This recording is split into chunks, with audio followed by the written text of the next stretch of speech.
அஸ்ஸலாமு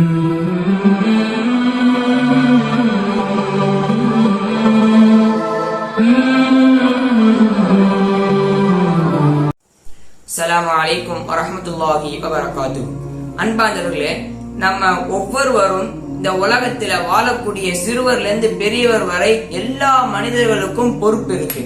நம்ம எல்லாருமே ஒவ்வொரு துறையை சார்ந்தவர்களாகத்தான் இருக்கோம். அந்த துறையில நமக்கென ஒரு பொறுப்பு இருக்கு. அந்த பொறுப்பை நீ எப்படி செஞ்ச, நான் அந்த பொறுப்பை நான் கொடுத்தேனே என்று அல்லாஹு தஆலா நாளை மறுமையில் நம்ம கேள்வி கேட்பான்.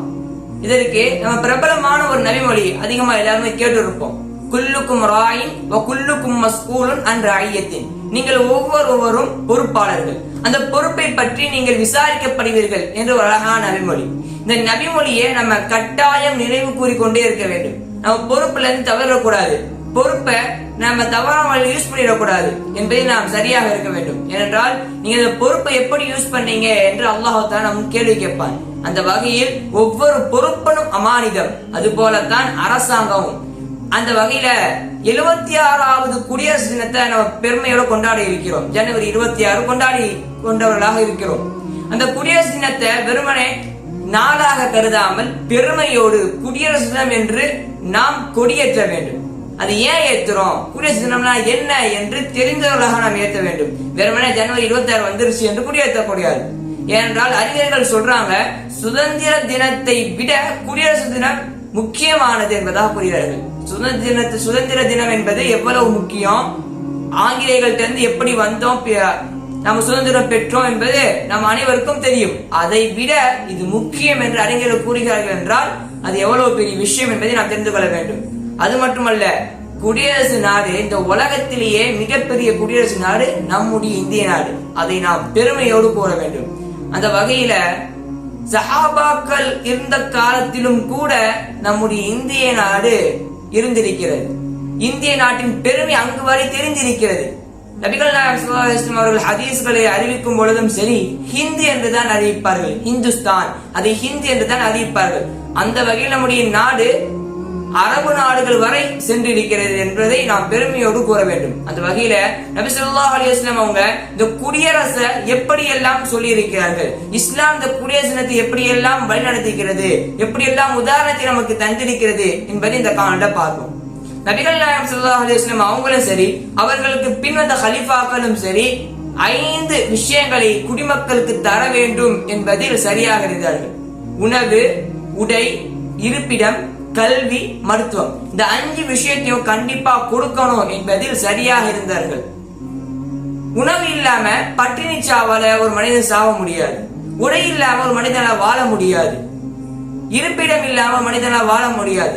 கல்வி இல்லாம ஒரு மனிதனால தன் வாழ்வில் உயர முடியாது. மருத்துவம் இல்லாமல் ஒரு நாடு வளர முடியாது. இப்படி அடிப்படை தேவையான 5 விஷயங்களை கண்டிப்பா கொடுக்கணும் என்பதில் இஸ்லாமிய தலைவர்கள் மிக கட்டாயமாக குறிக்கோளாக அதை எழுதி வைத்திருந்தார்கள். அப்படி இருக்கும் பொழுது நபி ஸல்லல்லாஹு அலைஹி வஸல்லம் அவங்க இந்த பொறுப்பு கொடுக்கக்கூடிய, பிரித்து கொடுக்கக்கூடிய விஷயத்துல மிக உன்னிப்பாக இருப்பார்கள். அப்படி இருக்கும் பொழுதுதான் அபூதர் குத்ரி ரலியல்லாஹு அன்ஹு அவங்க நபி ஸல்லல்லாஹு அலைஹி வஸல்லம் கேட்கறாங்க, யா ரசூலல்லாஹ், எல்லாருக்கும் ஒரு பொறுப்பு இருக்கு, ஆனா எனக்கு எந்த பொறுப்புமே இல்ல, எனக்கு ஒரு பொறுப்பு தாங்க யா ரசூலல்லாஹ் அப்படின்னு கேட்கறாங்க. அப்படி நபி ஸல்லல்லாஹு அலைஹி வஸல்லம் அவங்க என்ன சொல்றாங்கன்னா, இன்னஹா தகூனு நதாவத்தன் யௌமல் கியாமா. அபூதரே, பொறுப்பு என்பது அது உங்களுக்கு நாளை மறுமையில கை சேதத்தை கொண்டு போய் விட்டுரும் அப்படின்னு சொல்றாங்க.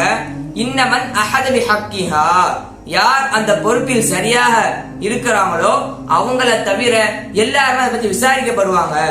ஆனா நீங்க பலவீனமானவர் அபூதரே, உங்களுக்கு பொறுப்பு வேணாம் என்று நபி ஸல்லல்லாஹு அலைஹி வஸல்லம் அவங்க நிராகரித்து அனுப்புனாங்க என்பதெல்லாம் நம்ம ஹதீஸ்கள்ல பாக்குறோம். அப்படி இருக்கும்போது நபி ஸல்லல்லாஹு அலைஹி வஸல்லம் அவங்க எப்படி உன்னிப்பா அந்த பொறுப்பை பிரித்து கொடுக்கக்கூடிய விஷயத்தை இருந்திருப்பாங்க. சஹாபாக்கள் என்ன பொறுப்பை கையாளக்கூடாம இருக்கிறவங்களா? சஹாபாக்களையே நபி ஸல்லல்லாஹு அலைஹி வஸல்லம் அவங்க யார் சரியானவர்கள், இந்த துறைக்கு யார் சரி அப்படின்னு பிரித்து ஆராய்ந்து உன்னிப்பாக அதில் கவனம் கொண்டு சஹாபாக்களுக்கு பொறுப்பு பிரித்து தான் கொடுத்திருக்காங்க. அப்படி இந்த குடியரசு நாட்டுல குடிமக்களுக்கு எந்தவித தடங்கள் வந்துடக்கூடாது, அவர்களுக்கான சேவையை நம்ம கரெக்டா செய்யணும் என்பதில் சரியாக இருந்தார்கள். ஒரு தலைவர் எப்படி இருந்தாரு, மக்களுக்கு எவ்வளவு சேவை செஞ்சிருப்பாரு என்பதை நாம் எப்படி தெரிஞ்சுக்கலாம்னா, தலைவர் மக்களுக்கு எவ்வளவு சேவை செஞ்சிருக்காங்க தெரிஞ்சுக்கலாம்னா தன்னுடைய தனிப்பட்ட வாழ்க்கை அவங்க எப்படி இருந்திருக்காங்க என்பதை தெரிந்து கொள்ளலாம். அதை பார்த்தாலே அந்த மனிதர், அந்த தலைவர் தன்னுடைய மக்களுக்கு எவ்வளவு சேவை செஞ்சிருக்காங்க தெரிஞ்சுக்கலாம். அப்படித்தான் நபிகள் நாயகம் ஸல்லல்லாஹு அலைஹி வஸல்லம் அவருடைய மனைவிகளில் ஒருவரான ஜுவைரியா ரலியல்லாஹு அவங்க அறிவிக்கிறாங்க, மா தரக ரசூலுல்லாஹி தீனாரோ வலா திர்ஹமா, நபி அவர்கள் விட்டு சேர்ந்தது திர்ஹமும் இல்ல, தீனார் இல்ல, வலா அபதன் வலா அமத்தன், அவங்க ஆண் அடிமையை விட்டுட்டு போல, பெண் அடிமையை விட்டுட்டு போல அப்படின்னு ஜுவைரியா சொல்றாங்க. அப்ப நபி ஸல்லல்லாஹு அலைஹி வஸல்லம் அவங்க எதை விட்டுட்டு போனாங்க அப்படின்னா, அவங்களுடைய கோவேரி கழுதை, வழிபோக்கர்களுக்காக வக்ஃப் செஞ்ச ஒரு நிலம், இப்படி போருக்கு கொண்டு போகக்கூடிய உடை, இந்த மூணையும் தவிர நபியர்கள் எதையுமே விட்டுட்டு போல. இப்படி இந்த காலத்துல ஒப்பிட்டு பார்க்கணும். அப்படி இருந்த நபி ஸல்லல்லாஹு அலைஹி வஸல்லம் அவங்க எப்படி இருந்திருக்காங்க, மக்களுக்கு சேவை செஞ்சுட்டு இவ்வளவு பொருளை மட்டும்தான் இறந்து போகும்போது விட்டுட்டு போயிருக்காங்க. நம்ம ஒவ்வொரு விஷயத்தையும் இங்க கற்பனை பண்ணி பார்க்கணும். மக்களுக்கு சேவை செய்யக்கூடியவங்க எப்படி எளிமையா வாழ்ந்திருக்காங்க தன்னுடைய எல்லா பொருட்களையுமே. ஏன்னா அந்த காலத்துல மதீனாவுல முஸ்லிம்கள் மிகப்பெரிய பணக்காரர்களாக இருந்தாங்க. அந்த காலத்திலும் கூட நபி அவர்கள் இவ்வளவு ஏழ்மையாக வாழ்ந்திருக்கிறார்கள். அது மட்டுமா, நபி அவங்க மட்டும் கிடையாது, இந்த அளவு நபி ஸல்லல்லாஹு அலைஹி வஸல்லம் பின் வந்த அபூபக்கர் சித்திக் ரலியல்லாஹு அவங்க எவ்வளவு உன்னிப்பா இதுல இருந்தாங்க. மக்களுடைய பணத்தை அமானிதம், மக்களுக்கு நம்ம எப்படி சேவை செய்யணும், அல்லாஹ் நம்முடைய கேள்வி காப்பா இருந்தாங்கன்னா, அவங்களுடைய கடைசி காலத்தை பத்தி நம்ம கடந்த காணொலியில பார்த்திருப்போம். அது போலத்தான் தன்னுடைய கடைசி காலத்துல முடிவு வந்துருச்சு. அவங்களுடைய உருவ பிரியக்கூடிய அந்த கால சில நேரத்துக்கு முன்னாடி, சில மணி நேரங்களுக்கு முன்னாடி அந்த நாட்டின் நிதி அமைச்சரை கூப்பிடுறாங்க.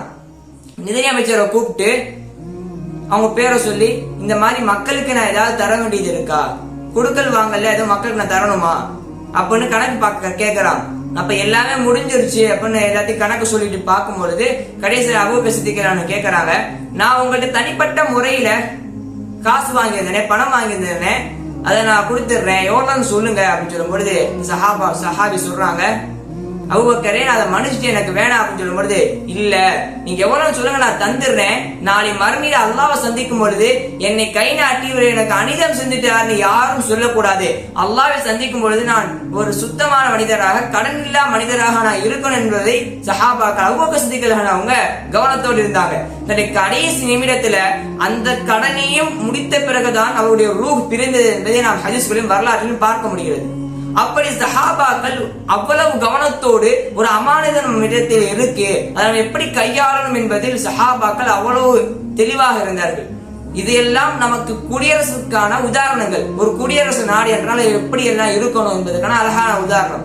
இதெல்லாம் விட்டுருங்க. இது இந்த நாள் வரை உமர் ரலியல்லாஹு அவங்களுடைய வரலாறு, அவங்களுடைய ஆட்சி நம்ம கடந்த நூற்றாண்டு வரைக்கும் இப்ப வரைக்குமே எல்லா மனிதர்களும் பேசிக்கிட்டு இருக்க ஒரு ஆட்சி அது. ஏன் காந்திஜி கூட இந்தியாவுக்கு உமரின் ஆட்சி தேவைப்படுகிறது என்று கூறியிருக்கிறாங்க. அப்படிப்பட்ட உமர் எல்லாரும் அவங்க எப்படி ஆட்சி செஞ்சாங்க, ஒட்டு துணியோட தைக்கப்பட்ட துணிகளை அணிந்தவாறு 10 ஆண்டு காலம் ஆட்சி செஞ்சிருக்காங்க. அந்த துணியை போட்டுட்டு அப்ப அவங்க எவ்வளவு ஏழ்மையா வந்திருக்காங்க. ஒரு குடியரசு தலைவர் நினைச்சிருந்தா எவ்வளவு பிரம்மாண்டமா வாழ்ந்திருக்கலாம். ஆனா அவங்க மக்களுக்கு எல்லா பணத்தையும் சேவை செய்து விட்டு ஒட்டு துணியோடு, ஒட்டு போட்ட துணியோடு, தச்ச துணியோடு 10 ஆண்டு காலம் முழு நாட்டையும் உலகத்துல பெரும் பகுதி ஆண்டு இருக்காங்க. அப்படி என்றால் முஸ்லிம் தலைவர்கள், இஸ்லாமிய தலைவர்கள் எப்படி எளிமையோடு ஏழ்மையோடு தன்னுடைய ஆட்சியை நடத்தி இருக்கிறார்கள் என்பதை நாம் சிந்தித்து பார்க்க வேண்டும்.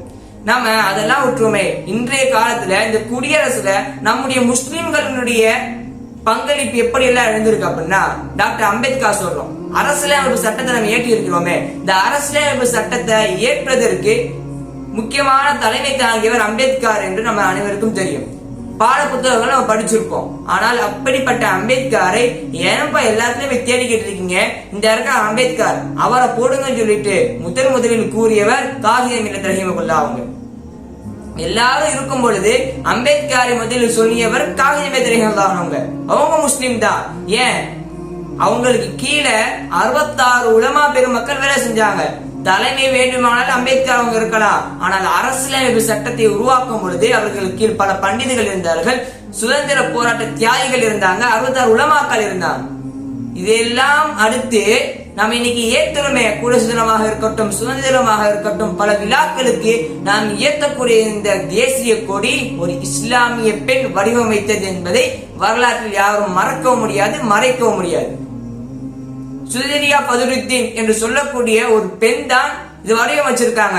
யாராலும் அதை ஓவல் ஷேப்லயோ வட்ட வடிவத்திலேயோ வடிவமைக்க முடியாது. யார் கொடியேற்றினாலும் அது ரெக்டாங்கிள் ஷேப்ல தான் இருக்கணும், இந்த கலர் வடிவத்துல தான் இருக்கணும், இந்த கலர் தான் மேலே வரணும், அசோக சக்கரம் நடுவில் இருக்கணும், அது எந்த நேரத்தில் ஏற்றணும், எந்த நேரத்தில் இறக்கணும் என்பதையெல்லாம் வடிவமைத்தவர்கள் முஸ்லிம்கள் தான். அதை நாம் மறக்க முடியாது. எனவே அன்பார்ந்தவர்களே, இப்படிப்பட்ட சிறப்புகள் வாய்ந்த முஸ்லிம்கள் இந்த குடியரசு தினத்தில் எவ்வளவு பாடுபட்டு இருக்கும், எவ்வளவு நம்முடைய உழைப்பு இருப்பது, இந்த வரலாற்றை எல்லாம் தெரிந்து கொண்டு நாம் குடியரசு தினத்தை பெருமையுடன் நாம் கொடியை ஏற்ற வேண்டும் என்பதில் நாம் கவனமாக இருக்க வேண்டும். எனவே அன்பார்ந்தவர்களே, இது போன்ற தகவல்களை நாம் தெரிந்து கொள்ள நம்ம அபிரே அப்ரா யூடியூப் சேனல் சப்ஸ்கிரைப் செய்து கொள்ளுங்கள். இது போன்ற பல சந்தர்ப்பங்களை உங்களை சந்தித்து பேசக்கூடிய பாக்கியத்தை வல்லநாயன் அல்லாஹ் உங்களுக்கும் எனக்கும் தந்த புரிவானாக என்று பிரார்த்தித்தவனாக என்னுடைய உரையை நிறைவு செய்கின்றேன். வாஹித் தவானா அல்ஹம்துலில்லாஹி ரப்பில் ஆலமீன். அஸ்ஸலாமு அலைக்கும் வரஹ்மத்துல்லாஹி வபரகாத்துஹு.